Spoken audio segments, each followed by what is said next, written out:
নদী ছড়া খালে গঙ্গা দেবতাকে উৎসর্গ করে ফুল পূজার মধ্য দিয়ে খাগড়াছড়িতে শুরু হয়েছে বৈশাখী উৎসব। পুরনো বছরের শেষ 2 দিন আর নতুন বছরের প্রথম দিন, এই 3 দিন ব্যাপী মিলে পাহাড়ে বর্ষবিদায় ও বর্ষবরণ উৎসব উদযাপিত হয়।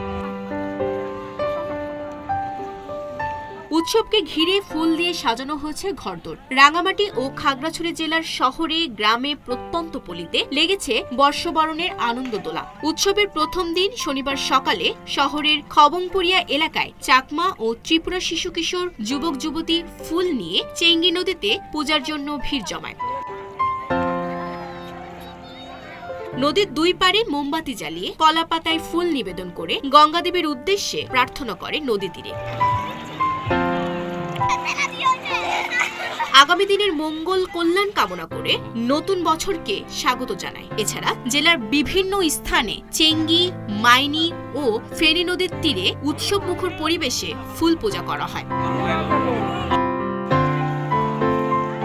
নারী, পুরুষ, শিশু চেঙ্গি নদীর রিভার ভিউ, জামতলা ও চেঙ্গি ব্রিজ এলাকায় গিয়ে নদীতে ফুল পূজা করে। বিদায় বছরের দুঃখ, কষ্ট, গ্লানিকে বিদায় জানিয়ে নতুন বছরের শুভকামনা করে সবাই।